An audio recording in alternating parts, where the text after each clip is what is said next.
আসসালামু আলাইকুম রহমতুল্লাহ বরকাতুহু। আলহামদুলিল্লাহ ওয়াসসালাতু ওয়াসসালামু আলা রাসূলিল্লাহি ওয়া বা'দ।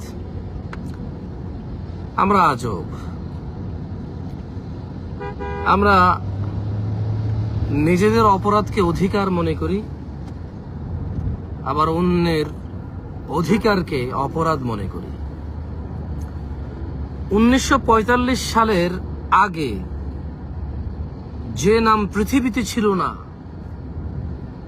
যাদেরকে ব্রিটিশরাই সন্ত্রাস বলে আখ্যায়িত করেছে এবং সন্ত্রাস বলে ঘোষণা দিয়েছে এবং হান্ট করেছে, বিতাড়িত করেছে, তাড়িয়ে দিয়েছে, তারা এখন মানুষ হত্যা করে সেটাকে নিজেদের আত্মরক্ষা বলে।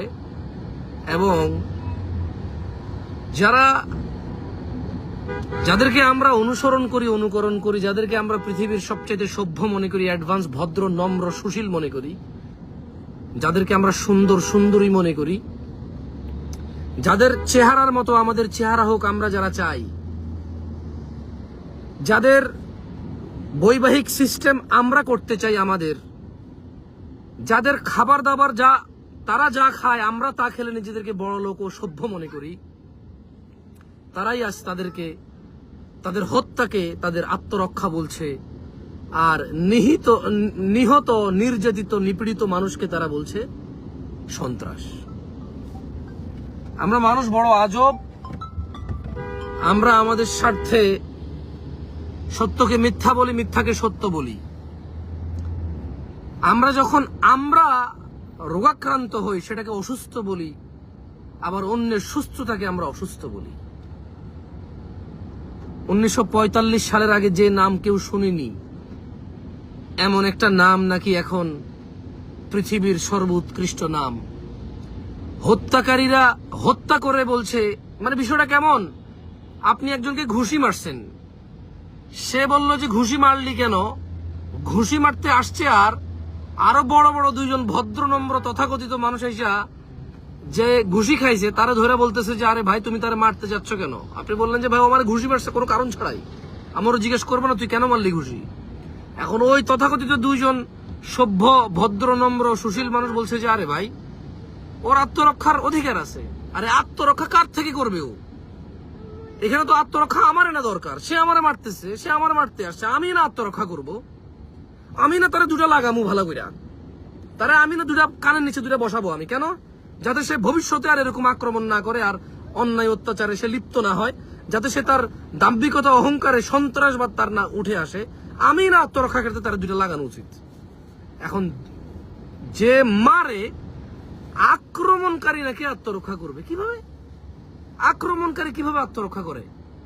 যার উপর আক্রমণ করে সে না আত্মরক্ষা করে।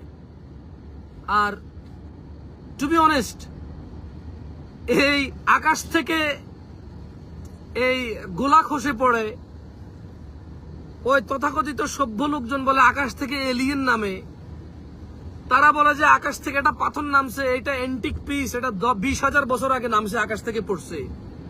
তো এই যে একটা দেশ, সো কল্ড দেশ, আত্মরক্ষাকারী হিসেবে সমস্ত অসভ্য, জালেম, নির্যাতনকারী, মিথ্যুক, মিথ্যাচারী এরা যে বলছে, তো এই দেশটা কি আকাশ থেকে নেমে আসছে? 1945 সালের আগে তো ওটার কোনো অস্তিত্বই ছিল না। তাহলে এই দেশটা গড়লো কিভাবে? এই দেশের নামটা কিভাবে আসলো? এইটার হিস্ট্রি কি আসলে? যদি 1945 সালের আগে 1944 সালেও আসি আমরা, তাহলে এই নামে তো কিছু ছিল না পৃথিবীতে। তা পৃথিবীতে যে এই নামটা আসছে, এটা কি আকাশ থেকে পড়ছে? না, পড়ে নাই। এটা কি পাতাল থেকে কিছু একটা উপর দিকে উঠছে? না, ওঠে নাই। তাইলে এইটা হইল কিভাবে? এটা কি আত্মরক্ষা করে করে হয়েছে? না জুলুম, অত্যাচার, হত্যা, নির্যাতন, নিপীড়ন, মিথ্যাচার, কিসের ভিত্তিতে এই জিনিসটা আসলে তৈরি হয়েছে? কেমন? ওয়াল্লাহি আমরা মানুষরা অবাক। আমাদের দেশে আমরা যুদ্ধ করি জাতীয়তাবাদ নিয়ে, লড়াই করি জাতীয়তাবাদ নিয়ে, রাস্তায় নামি জাতীয়তাবাদ নিয়ে। এরপরে আমরা বলি মুসলিমরা, যারা মুসলিম তারা কেন আসে নাই, তারা কেন নামে নাই? আরে ভাই, মুসলিম সে তার দিন রক্ষার্থে কাজ করবে, সে তার দিনের প্রচার প্রসারে কাজ করবে, সে কোনো জাতির জাতীয়তাবাদ নিয়ে কাজ করবে না। কারণ ইসলামে এমন জাতীয়তাবাদ যেগুলো খুব বেশি কল্যাণকর বলে এখন পর্যন্ত কেউ তেমন দেখাইতে পারবে না।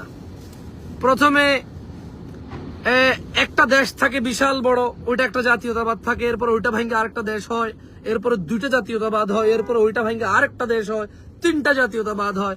প্রথমে যারা সবাই মিলে এক থাকে জাতীয়তাবাদের নামে, তারাই যুদ্ধ করে আলাদা জাতীয়তাবাদ করে, তারা আবার যুদ্ধ করে আলাদা জাতীয়তাবাদ করে। যেমন আপনি দেখবেন, আপনার গ্রাম আর পাশের গ্রাম লাগলে আপনি আপনার গ্রামের পক্ষ নেন, আপনার উপজেলার পাশের উপজেলা লাগলে আপনি আপনার উপজেলার পক্ষ নেন, এবং এই উপজেলায় কিন্তু আপনার আগের যে গ্রামের সাথে আপনার শত্রুতা, ওই গ্রামের শত্রু আপনার বন্ধু হয়ে যায় অটোমেটিক। কিন্তু ওই যখনই আবার উপজেলার ভিতরে ঢুকে যান গ্রামে গ্রামে, তখন আবার ওই বন্ধুই আবার শত্রু হিসেবে গণ্য হয়। এ দেশে আমরা কথা বলি অমুক মাসা জাল্লা, ওই নাপিত, এভাবে আমরা মানুষকে তিরস্কার করি। তো ইসলাম তো এভাবে কাউকে জাতীয়তাবাদ আর জাতপাত নিয়ে তিরস্কার করে না। ইসলামে ইন্নামাল মুমিনুনা ইখওয়া, প্রত্যেক মুমিন যে আল্লাহকে আশহাদু আল্লা ইলাহা ইল্লাল্লাহ বলে, ওয়া আশহাদু আন্না মুহাম্মাদান আবদুল্লাহি ওয়া রাসূলুহু বলে, সে ভাই। ইসলাম মানুষের সম্পর্ক তৈরি হয় লা ইলাহা ইল্লাল্লাহর উপরে ভিত্তি করে, ওয়া আন্না মুহাম্মাদান আবদুল্লাহি ওয়া রাসূলুহুর উপর ভিত্তি করে হয় ইসলামের সম্পর্ক, মুসলিমের সম্পর্ক। আপনি যদি দল নিয়ে ঝগড়া করেন, লড়াই করেন, তাহলে ধরেন আপনি আওয়ামী লীগকে সরালেন, বিএনপি আসবে, বিএনপি কে সরাবেন, এনসিপি আসবে, এনসিপি কে সরাবেন, জাতীয় পার্টি আসবে, জাতীয় পার্টিকে সরাবেন, কালকে আরেকটা দল আসবে, পরশু আরেকটা দল আসবে, তরশু আরেকটা দল আসবে। এভাবেই তো মানে, তাহলে ওই লড়াইতে মুসলিমের ভূমিকা কি, আর মুসলিমের কতটুকু এখানে জায়েজ না জায়েজের বিষয় আছে, এটা তো মুসলিমরা চিন্তা করা উচিত, ঠিক না? সো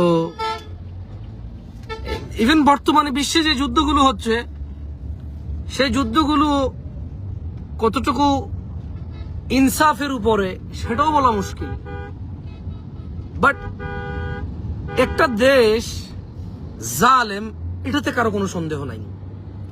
একটা দেশ তথাকথিত, যেটা কোনো দেশের অস্তিত্বই নাই, জোর করে দেশ হওয়া দেশটা,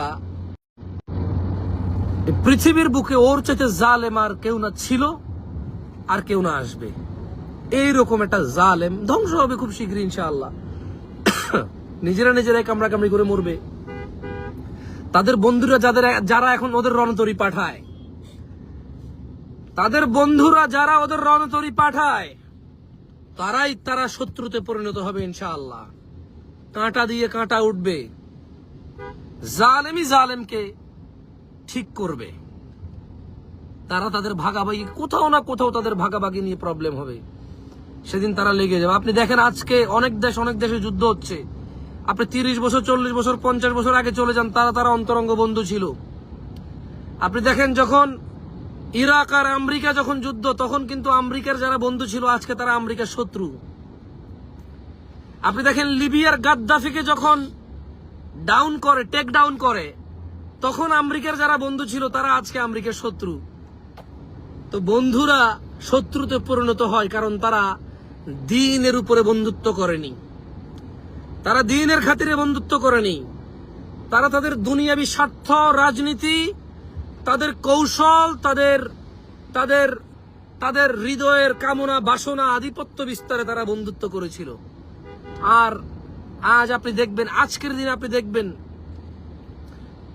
বহু শত্রুরা বন্ধুতে পরিণত হবে, বহু বন্ধু শত্রুতে পরিণত হবে। দিনী ভাইরা, আল্লাহর কাছে ফরিয়াদ করুন, যারা আমাদের ভাইদের নির্যাতন নিপীড়ন করছে, আল্লাহ সুবহানাহু ওয়া তাআলা আমাদের ভাইদের জান্নাতের সর্বোচ্চ মর্যাদা দান করে তাদের জান্নাতের মেহমান হিসেবে কবুল করে নিন। এই দোয়া করবেন আপনারা। এবং যারা আজকের দিনে সভ্য সুশীল মানবতার দূত হিসেবে নিজেদের মিথ্যা কলা কৌশলে দাবি করছে, আল্লাহ সুবহানাহু ওয়া তাআলা তাদের লাঞ্ছিত করুন। আল্লাহ সুবহানাহু ওয়া তাআলা তাদের এমন লাঞ্ছিত করুন যাতে এই আগামীর জাতি ফেরাউনের ইতিহাস পড়ে, যাতে আগামীর জাতি ম্যাচ করতে পারে যে এরা 19-20, নমরুদ ফেরাউন আর এই বর্তমান তথাকথিত মিথ্যাচারী জালেমরা, এরা কিছু কিছু ক্ষেত্রে ফেরাউন নমরুদের চাইতেও খারাপ। এরা কিছু কিছু ক্ষেত্রে এরা ফেরাউন নমরুদের চাইতেও খারাপ। অ্যাটলিস্ট ফেরাউন নমরুদরা মিথ্যা কথা বলতো না।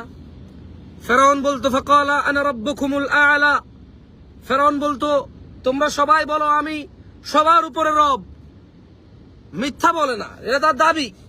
না মানলে মাইর হবে, না মানলে বন্দী করা হবে, না মানলে খুন করা হবে, না মানলে যুদ্ধ করা হবে, না মানলে নির্যাতন করা হবে। রব মান, কেন মানবি না?